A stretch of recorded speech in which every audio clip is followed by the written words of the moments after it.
नमस्कार, मैं बीरम देव, assistant professor Hindi, राज्य कन्या महाविद्यालय बूंदी। आज के इस कालांश में हम अध्ययन कर रहे हैं बीए प्रथम वर्ष, इकाई प्रथम, पेपर हैं हिंदी काव्य। इसकी व्याख्या हम लोग कर रहे थे। व्याख्या के इस क्रम में हम व्याख्या कर रहे हैं पद नंबर 14, 15, 16 और 17 की। पार ब्रह्म के तेज का कैसा है उन्मान, कहबे को शोभा नहीं देखे ही प्रमाण। अगम अगोचर गमी नहीं, जहाँ जगमगे ज्योति, तहाँ कबीरा बंदगी पाप पुण्य नहीं छोती। हद छाड़ी बेहद गया, किया शून्य स्नान, मुनि जन मल न पावहीं, तहाँ किया विश्राम। जब मैं था तब हरि नहीं, अब हरि है मैं नहीं, प्रेम गली अति सांकरी, या मैं दोनों समाही। तो सबसे पहले इसका लिखा जाएगा संदर्भ।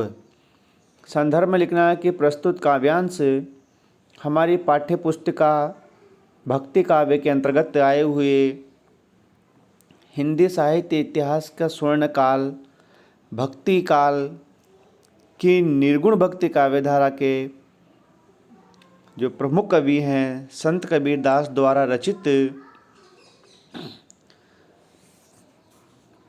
प्रचा को अंग से संकलित किया गया है। अब प्रसंग में लिखा जाएगा कि कबीर इसमें ईश्वर का जो स्वरूप है, उसका जो देदीप्यमान स्वरूप है, उसका वर्णन करते हुए कह रहे हैं कि ऐसे ईश्वर को तो वही प्राप्त कर सकता है जिसने उसे देखा है, और ऐसे ईश्वर के स्वरूप को शब्दों में व्यक्त नहीं किया जा सकता, उसे अनुभव और महसूस किया जा सकता है। व्याख्या देखते हैं। कबीर कहते हैं कि परम ब्रह्म का तेज कितना और कैसा देदीप्यमान है। इस संबंध में कोई अनुमान नहीं लगाया जा सकता कि ईश्वर का स्वरूप कैसा होगा, कितना तेजवान होगा, कितना देदीप्यमान होगा। इस संबंध में सिर्फ अनुमान नहीं लगाया जा सकता। इस संबंध में वर्णन करते हुए कहते हैं कि ऐसा संभव नहीं है। ऐसे ईश्वर को तो वही जान सकता है जिसने उसे देखा है, और देखने वाले का स्वयं का अनुभव भी इसका प्रमाण हो सकता है कि ईश्वर का स्वरूप कैसा होगा। 15वां पद। अगम अगोचर गमी नहीं, जहाँ जगमगे ज्योति, तहाँ कबीरा बंदगी पाप पुण्य नहीं छोती। कबीरदास कहते हैं कि वह ब्रह्म अगम अगोचर, जहाँ पहुँचा नहीं जा सकता, जहाँ जाना संभव नहीं है, वह ब्रह्म ऐसे स्थान पर हमारी पहुँच से बाहर हैं, जहाँ एक देदीप्यमान ज्योति जगमगाती रहती है। ईश्वर ऐसे अगम अगोचर स्थान पर निवास करता है। उस ईश्वर को इंद्रियों से देखा और समझा नहीं जा सकता। वह इंद्रियों की पहुँच से परे हैं, वह पाप पुण्य से परे हैं। मतलब यह है कि उस ईश्वर को पाप पुण्य के स्पर्श से मुक्त हुआ साधक ही उसका साक्षात्कार कर सकता है। कबीर कहते हैं कि मैंने ऐसे ज्योति स्वरूप ब्रह्म को प्रणाम किया है, उनके दर्शन किए हैं।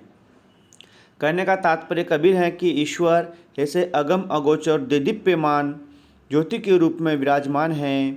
उसे तो सिर्फ वही व्यक्ति महसूस कर सकता है, वही व्यक्ति देख सकता है जो पाप पुण्य से रहित हैं। पद नंबर 16। हद छाड़ी बेहद गया, किया शून्य स्नान, मुनिजन महल न पावहीं, तहाँ किया विश्राम। इसमें कबीर कहते हैं कि हद छाड़ी, हद का अर्थ है सीमा, जो ससीम है। और बेहद, बेहद का अर्थ है सीमा रहित। और सुन्नी, सुन्नी का अर्थ है शून्य। और मैं का अर्थ है अपनत्व का भाव और अहंकार की भावना। तो कबीर कहते हैं कि मैं जो सीमा से युक्त हैं उससे परे शून्य या असीम के पास पहुंचकर आनंद का अनुभव कर रहा हूँ। कबीर कह रहे हैं कि मैं अहम की भावना से निकलकर ईश्वर स्वरूप के उसके दर्शन करता हूँ और मैं उसमें उसका अनुभव करता हूँ, आनंद का अनुभव करता हूँ। यह वह स्थिति है कि मुनि लोग भी उस शून्य या असीम ब्रह्म के स्थान को प्राप्त नहीं कर पाते, जबकि मैं तो वहाँ रह रहा हूँ। कबीर ये कहना चाह रहे हैं कि जब तक व्यक्ति अपने अहंकार को नहीं छोड़ सकता तब तक वह ईश्वर के स्वरूप को जान नहीं सकता, ईश्वर के दर्शन कर नहीं सकता।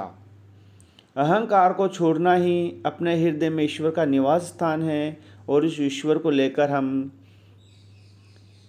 अनुभव का, आनंद का अनुभव कर सकते हैं, खुशी का अनुभव कर सकते हैं। तो कबीरदास यहाँ पर अहम की भावना को छोड़ने की बात कर रहे हैं। अगला पद, जब मैं था तब हरि नहीं, अब हरि है मैं नहीं, प्रेम गली अति सांकरी या मैं दो न समाही।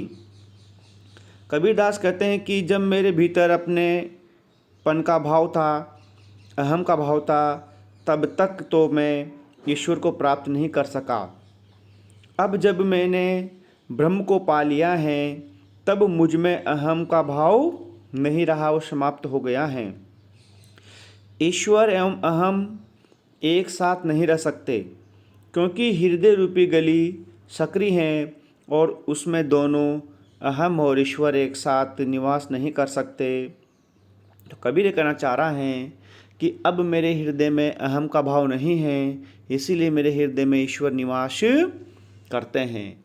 तो कबीरदास इसमें संदेश दे रहे हैं कि जब तक हमारे हृदय में अहम रहेगा तब तक हम ईश्वर से प्रेम नहीं कर सकते, और ईश्वर से प्रेम नहीं कर सकते तो हम आगे बढ़ नहीं सकते। धन्यवाद।